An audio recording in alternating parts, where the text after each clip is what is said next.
Le damos la cordial bienvenida al doctor Agustín Burbano de Lara. Él es sociólogo y analista político. Con él vamos a hablar los próximos minutos de la coyuntura política. ¿Cómo está, Agustín? Gracias por acompañarnos aquí en Ecuador en directo. Jaime, qué gusto, una buena mañana, un saludo para toda tu audiencia, muchas gracias por la invitación.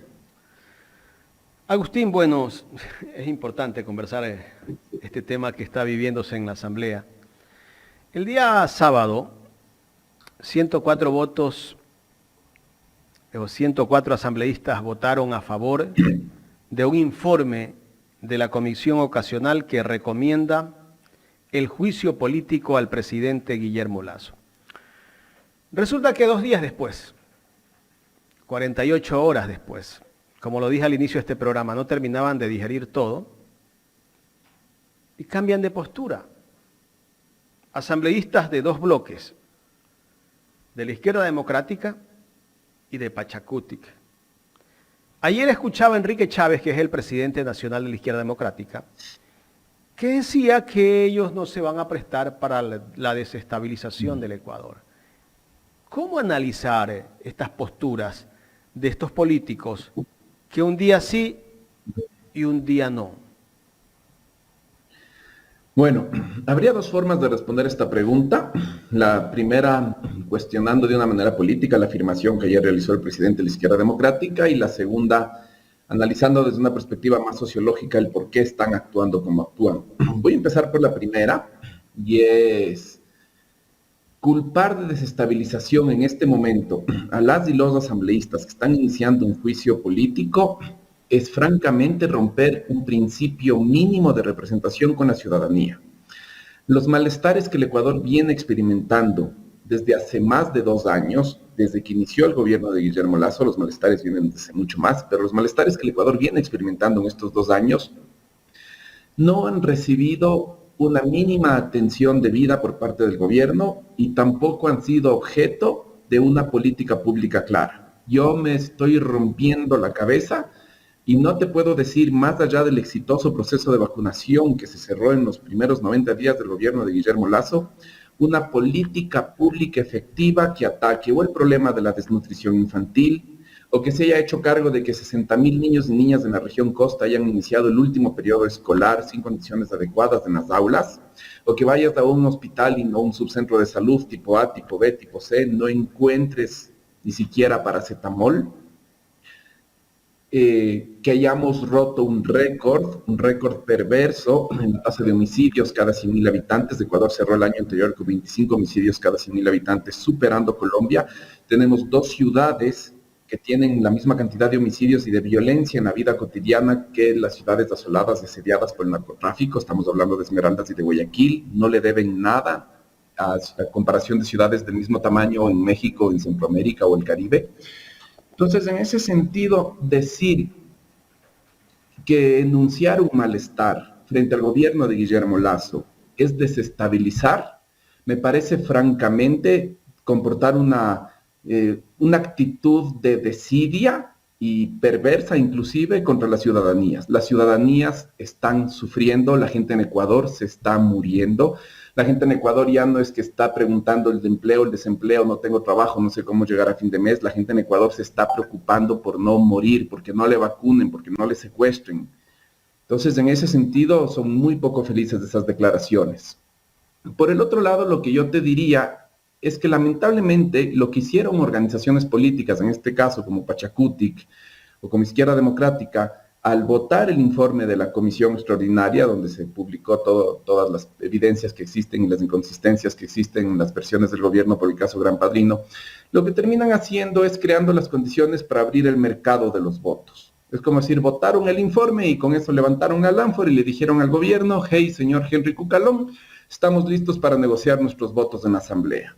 Y una vez más se reedita estos mecanismos, estos acuerdos, estos intercambios perversos, clandestinos, que venimos experimentando desde el gobierno de Lenín Moreno, que ya fueron muy presentes durante la década de los 90, inicios de los 2000, en el que los asambleístas negocian con el Ejecutivo a cambio de su lealtad o a cambio de sus votos en la asamblea, o direcciones provinciales en las direcciones administrativas o de proveeduría de los hospitales, como pasó en la pandemia, que fue una vergüenza que tengamos gente política manejando los hospitales en un momento tan crítico, o direcciones provinciales de empresas públicas o gerencias de empresas públicas, CENEL, CELEC, CNT, o qué sé yo, la dirección del Ministerio de Agricultura o la dirección del CENESID. Entonces, a mí, francamente, esto me parece desopilante, me parece una vergüenza, porque estamos además generando algo que ya vivimos a inicios de los 2000 y que no va a ser un remedio para el proceso de ingobernabilidad que el Ecuador está experimentando en este momento. Y lo digo porque lo que estamos viendo es que cada vez más los asambleístas le piden más prebendas al gobierno y le ofrecen una cantidad menor de lealtad. Entonces aquí se produce lo que se llama inflación política, y vamos a seguir pegando la pelota 6 meses más, y en este ir y venir de este mercado, el Ecuador va a seguir profundizando las múltiples crisis que la atraviesan. Agustín, ¿a estos políticos les importa el pueblo? Francamente no.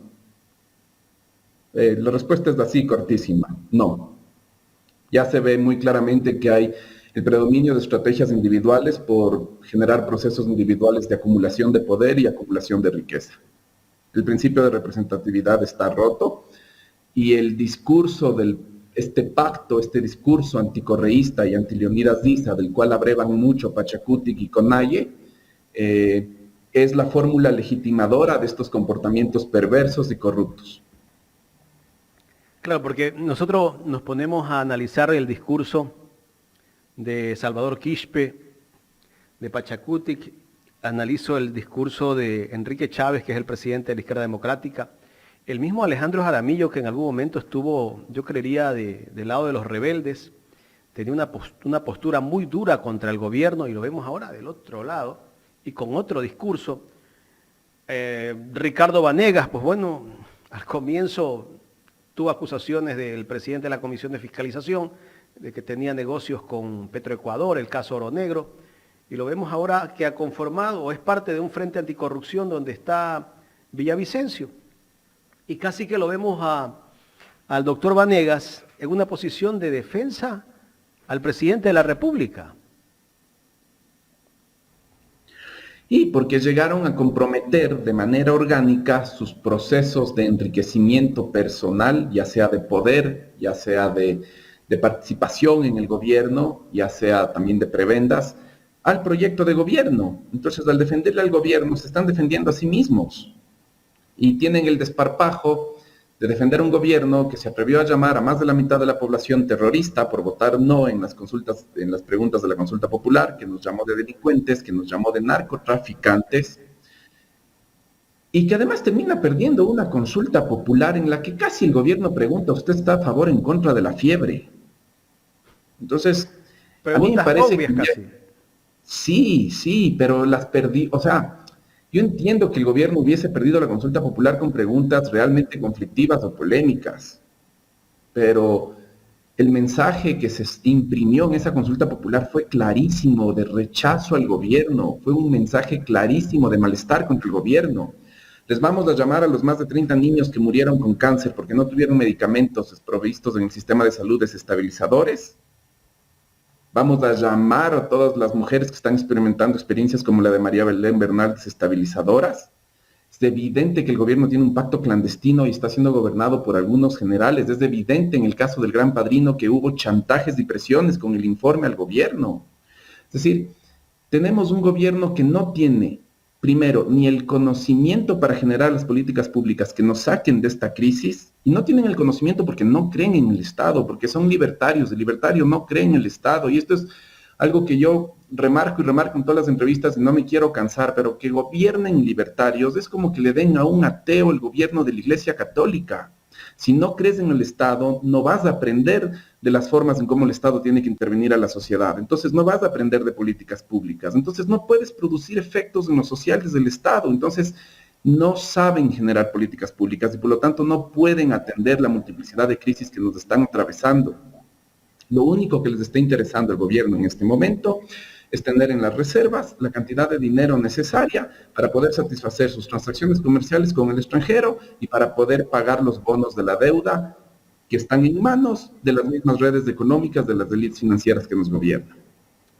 ¿Cómo va a gobernar los próximos años? No sé si terminará los 2 años que todavía le faltan y 1 mes o 2 meses más. ¿Cómo puede gobernar un presidente que está repartiendo parte del Estado a grupos políticos y que tal vez esos grupos políticos van con ciertos intereses y que cuando él quiera tal vez intentar hacer mejoras dentro de esas instituciones o dentro de esos ministerios, no va a poder hacerlo porque ya se repartió el Estado? O sea, no vamos a tener esperanza de cambio.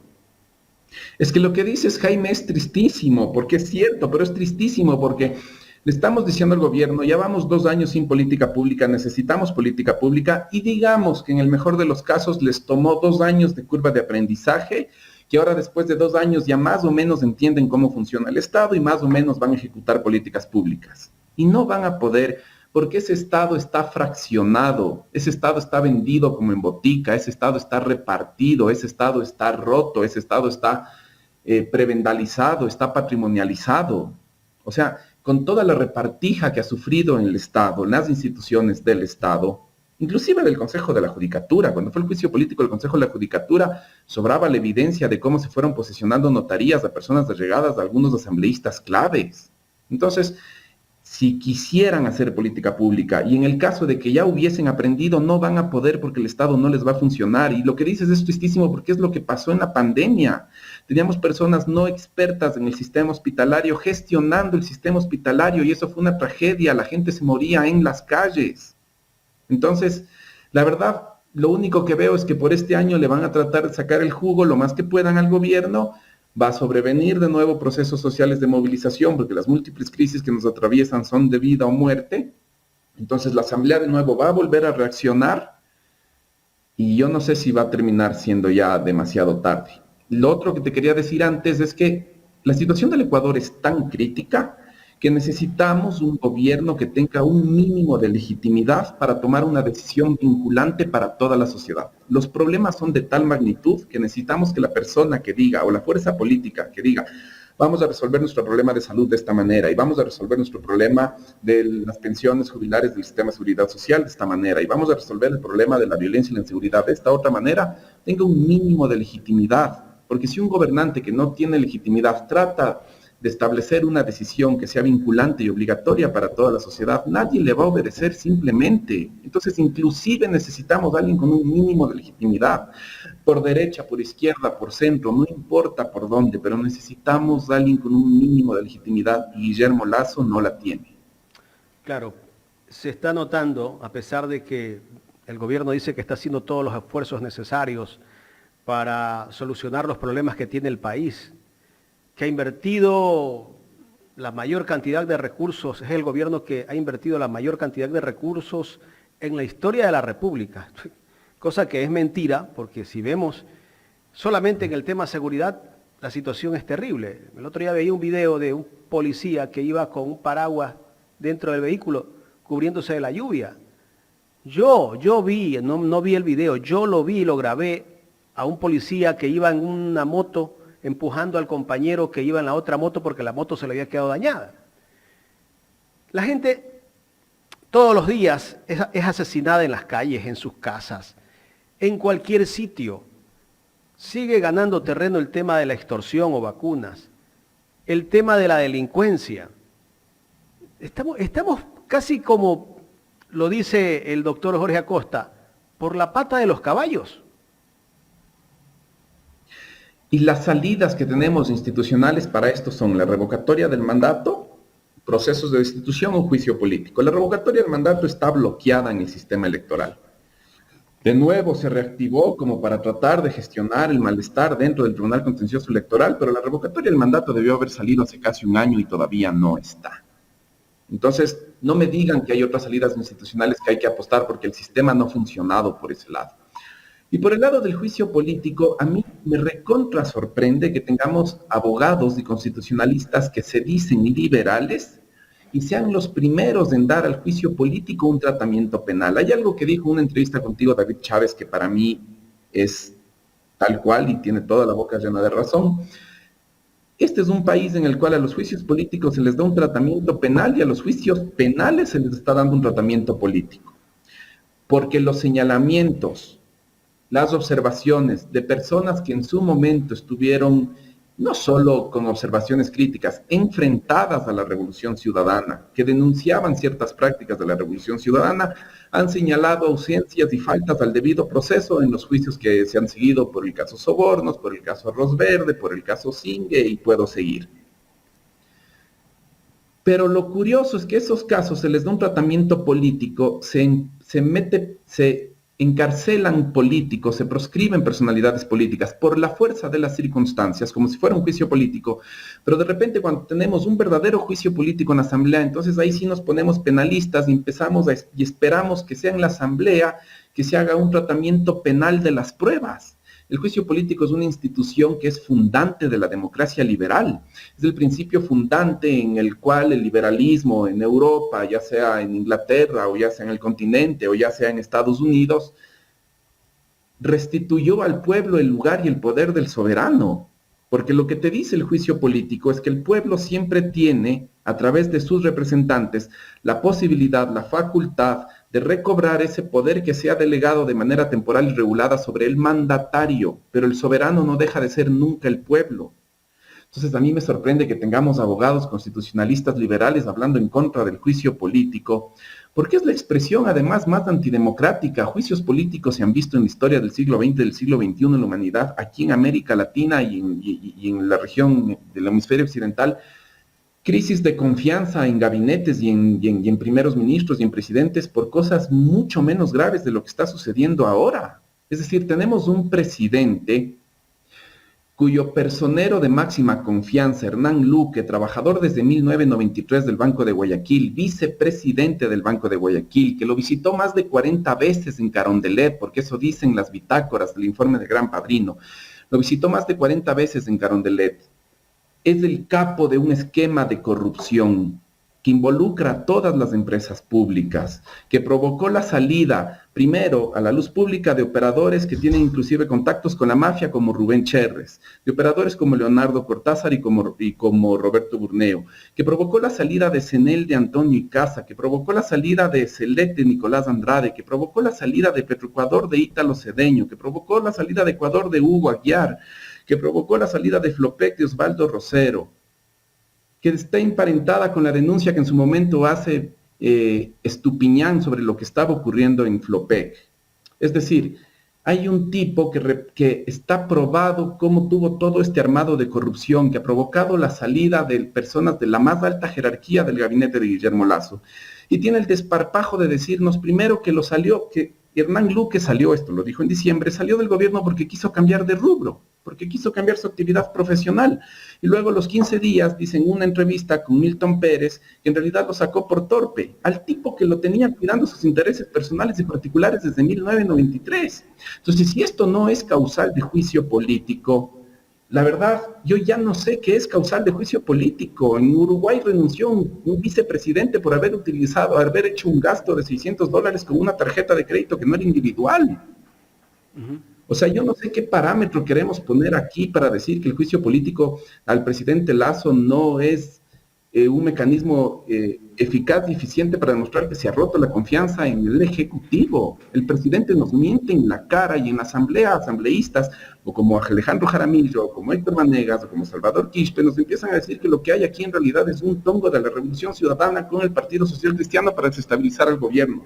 Perdón, o sea, se nos ríen en la cara y esto les puede funcionar en este momento, pero la gente está con mucho malestar y esto les va a estallar o en los próximos 6 meses o en las próximas elecciones. Tengo el mensaje de Alberto Bazán Aguilón, él vive en España, me dice, a Rajoy lo destituyeron por lo mismo que está pasando Lasso en este momento acá en nuestro país. Es verdad, a Rajoy también lo destituyeron por lo mismo casi, ¿no? Y allí no hubo tanta laraca. Bueno, también es verdad que Son sistemas políticos que tienen más elementos de una democracia parlamentaria. Aquí tenemos un modelo presidencialista muy fuerte, entonces eso también ayuda a que se evalúe de forma distinta. Yo no tengo muy presente el caso de Rajoy, pero sí tengo muchos otros casos presentes en los que por cuestiones mucho menores, en los que los mandatarios defraudaron a la fe pública, fueron puestos en juicios políticos. Es decir, Bill Clinton fue llevado a juicio político porque se encontró que cometió perjurio, una mentira dentro de un juicio. El escándalo de Watergate es la 10ª parte de lo que ha demostrado en este momento el informe del caso Gran Padrino de las investigaciones que inicialmente sacó la posta. Entonces yo sí la verdad estoy apenado.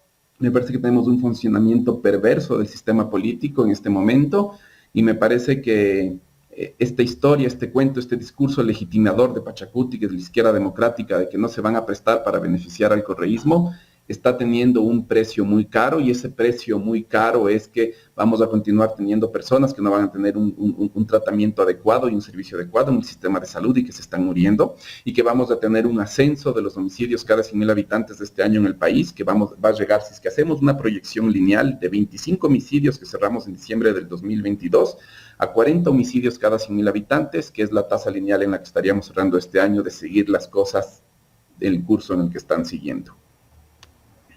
Agustín, ayer escuchaba yo las declaraciones del expresidente de la Corte Constitucional, Hernán Salgado Pesantes, creo que es el otro apellido. Y él decía que los asambleístas son ignorantes. Ignorantes dijo que eran los asambleístas, porque este tema del juicio político no tiene las pruebas suficientes y por lo tanto en la Corte Constitucional no va a pasar. Esta es una especie de globo de ensayo de alguien que de alguna manera defiende la posición de este gobierno. Sí, a ver, aquí habría que hacer una salvedad. Hernán Salgado Pesantes es uno de los constitucionalistas más respetados de este país. Tú puedes venir desde una tradición marxista, liberal, Foucaultiana, conservadora. Vas a encontrar que existe reconocimiento a la trayectoria y al conocimiento teórico académico del doctor Salgado Pesantes. Eso es en el lado de la academia y en el lado de la jurisprudencia. Pero cuando ya estamos hablando de un juicio político, lo que ponemos en común en la conversación pública son criterios políticos, no son criterios jurídicos. Y ahí sí hay la trampa de tratar de traspasar tu capital académico a un escenario político. Entonces, esa expresión del doctor Hernán Salgado tiene que ser leída como una expresión política, no como una expresión académica y no como una expresión jurídica.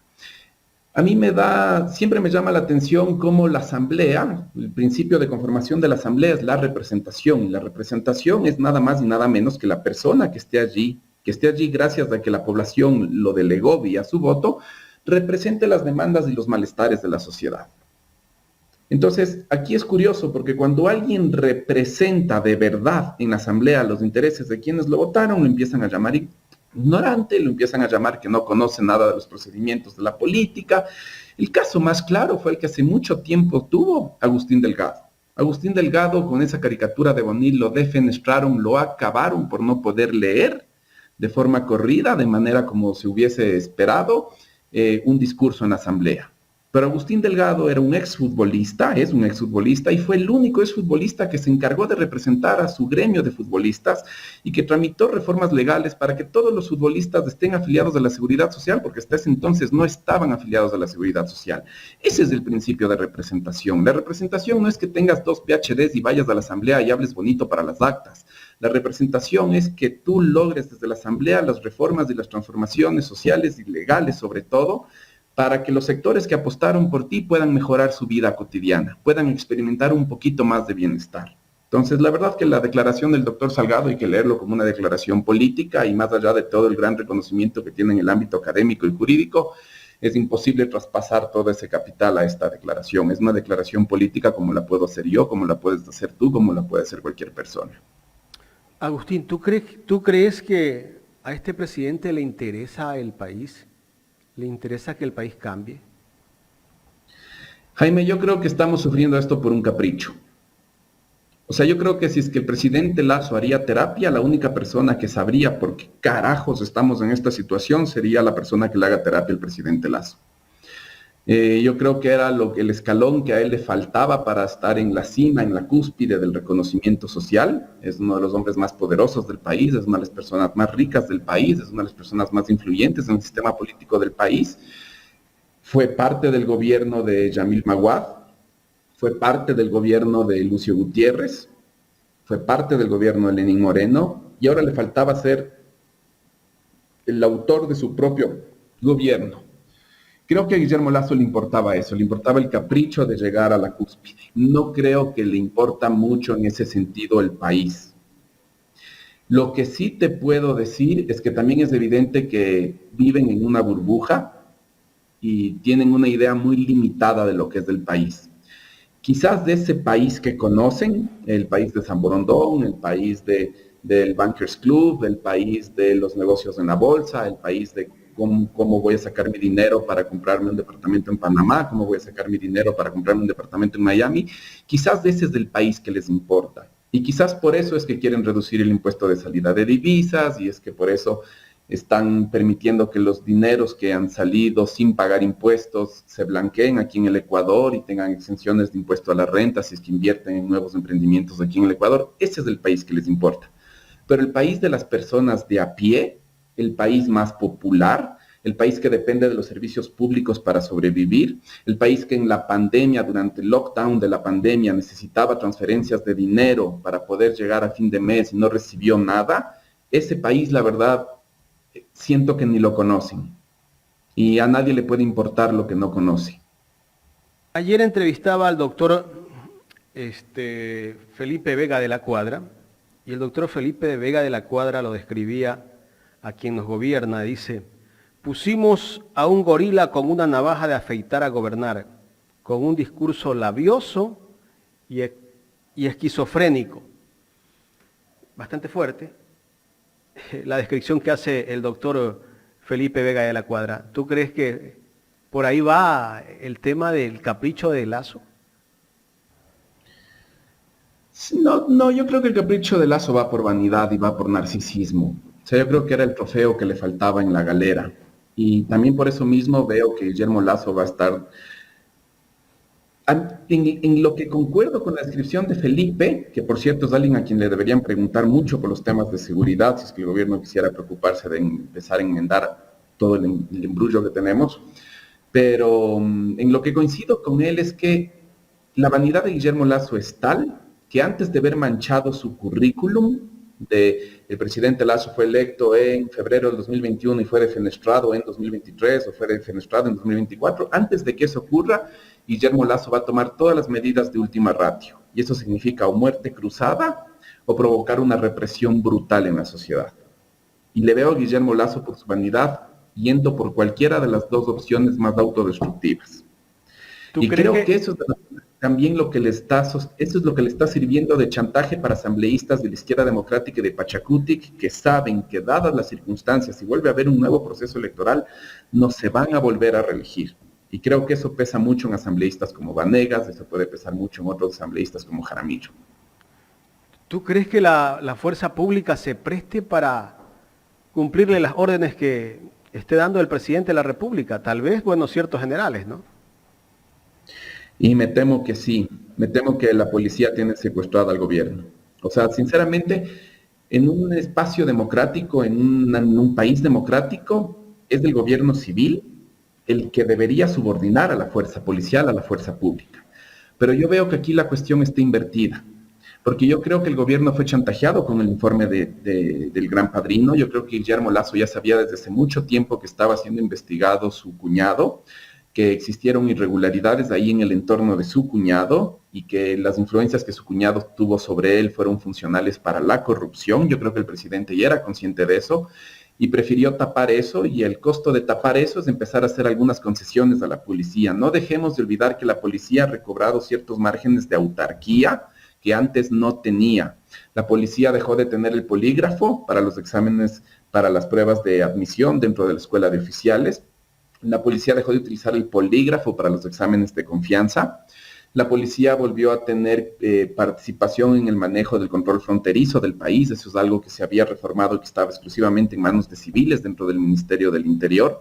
La policía volvió a recobrar investigación forense. Eso es algo que también estaba en manos del Poder Civil. La policía pasó a gobernar las cárceles. Esa es la peor idea que se nos pudo haber ocurrido. No le puedes dar a la policía, que es la encargada del control de la ley, del orden, tiempos y espacios compartidos con las redes criminales, porque lo que vas a hacer es entonces que se pongan en contacto, que empiecen a acordar clandestinamente y que empiecen a operar en redes criminales ampliadas en la que hay participación del sector privado, de las redes criminales con la fuerza pública.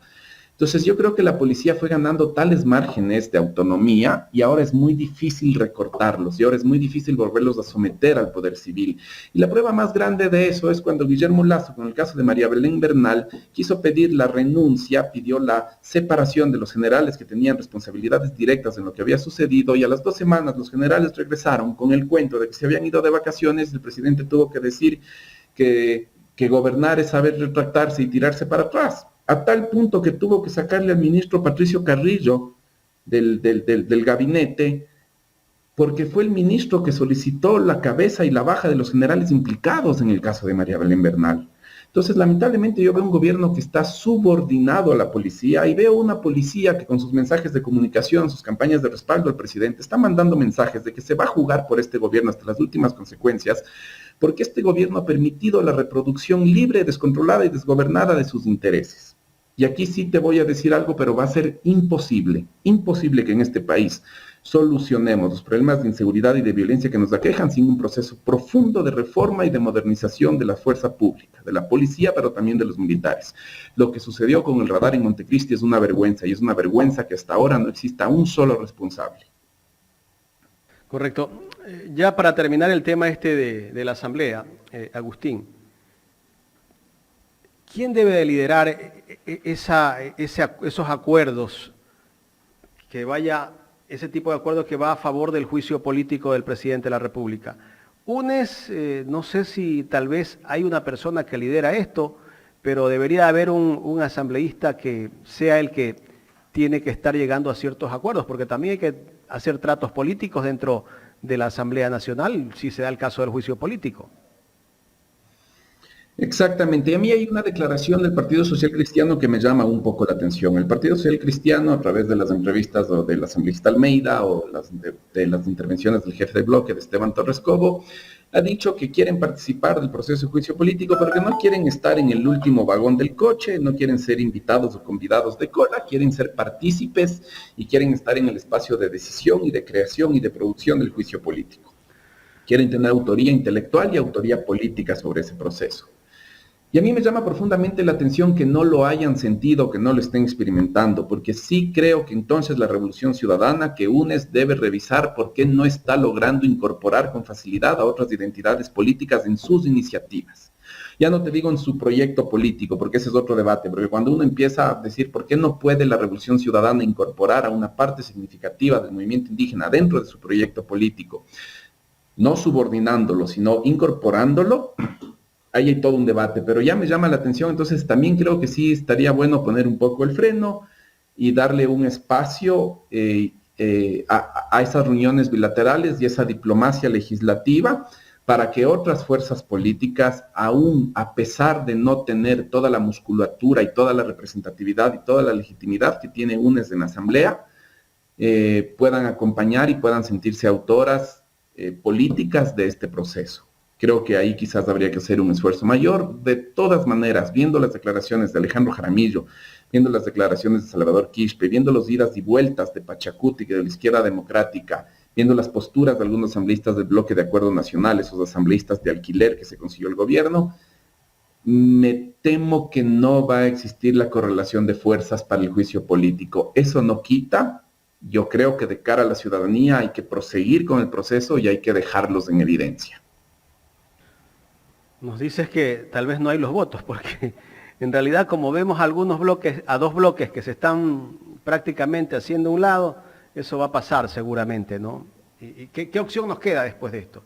¿La revocatoria, la que impulsa Pedro Granja? Y la revocatoria que impulsa Pedro Granja, el problema que tiene es que la están demorando tanto que quizás cuando finalice va a llegar tarde. Y no por culpa de quienes están liderando la iniciativa, por culpa del mismo Consejo Nacional Electoral y del Tribunal Contencioso Electoral, ojo.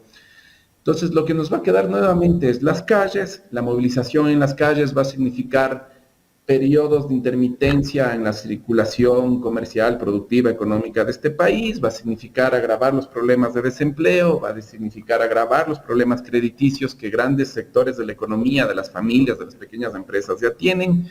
Entonces, la verdad que a mí me preocupa mucho el no aplicar los mecanismos institucionalizados que tenemos para resolver nuestros grandes conflictos políticos, le está obligando al Ecuador a volver a las calles y eso va a tener unos costos mucho más altos de lo que está teniendo en este momento el juicio político en la Asamblea.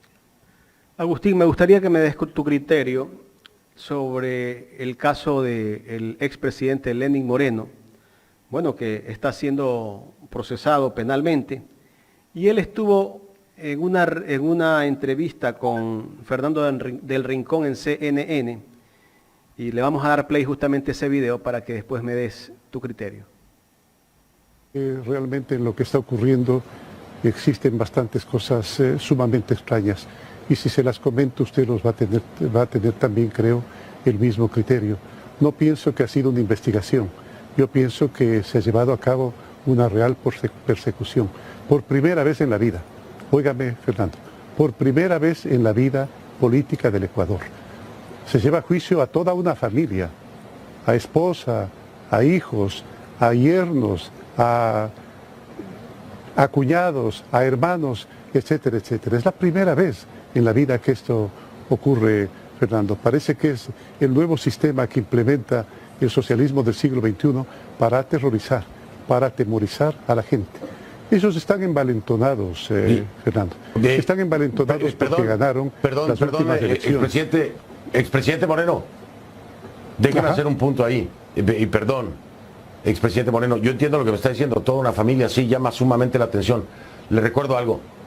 Las más poderosas mafias italianas eran familias. No veo cuál es la diferencia. ¿Por qué el hecho de que se investigue a toda una familia tiene que ser una persecución? ¿Qué criterio merece? Bueno, la verdad que se me hace muy difícil hablar de Moreno porque hay personas que no se merecen que le sigamos dando vida en el espacio público y la perversidad de Moreno es claramente una de ellas. Lo de Moreno llega a rayar tal en la ridiculez que termina siendo un ex vicepresidente de la Revolución Ciudadana que fue correísta, que luego gana las elecciones por el correísmo, que luego rompe con su base social de sustentación, rompe con su proyecto político, se alía con la banca, cambia todas las autoridades de control del Estado vía una consulta popular y empieza a poner autoridades de control en el Estado para perseguir al correísmo.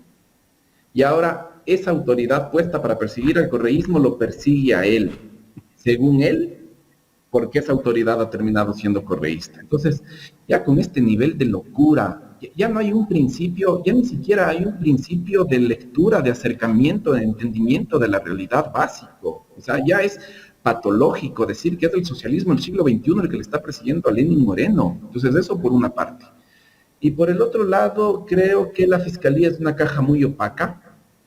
Creo que no va a haber tampoco pacificación de la vida cotidiana de este país y tampoco condiciones de participación política mínimamente democráticas en este país mientras la Fiscalía siga actuando como está actuando, porque es evidente que ha habido persecución política de la Fiscalía en muchos casos contra actores políticos, que ha habido mucha operación política de la Fiscalía, la vinculación de la campaña de Guillermo Arauz con el ELN en su momento, que fue desmentida porque un ornitólogo se dio cuenta del trasnido de un pájaro y ese pájaro es de tal región y ese video fue grabado en tal región. Entonces, la verdad que la Fiscalía es parte del problema de lo que tenemos y es muy opaca la razón de por qué al mismo tiempo que actúa contra Guillermo Lazo, aparentemente está actuando contra Lenín Moreno. Ya no sé si es un distractor, no sabemos cómo entender estas acciones. Agustín, quiero agradecerte por habernos dado esta entrevista. Interesante hacer el análisis de la situación política que vive el país y todos los temas coyunturales. Jaime, muchísimas gracias a ti por la invitación. Ojalá y la próxima vez que me invites y que nos encontremos estemos evaluando una asamblea que cumplió de manera digna su rol de representación popular, porque hasta ahora están muy en falta. Y el Pachacuti y la izquierda democrática tienen que tomar muy en cuenta que cuando fueron elegidas en la asamblea no lo fueron para que sean alfombra de Guillermo Lasso, sino para que representen otros proyectos políticos de país y para que le hagan saber al gobierno que si el gobierno no modera sus posturas más dogmáticas y más neoliberales, no va a tener el concurso del resto de las fuerzas políticas. Ojalá ese sea el caso, lamentablemente por cómo vienen las cosas, no hay mucha esperanza. Gracias al sociólogo Agustín Burbano de Lara, aquí en los especialistas de Ecuador en directo.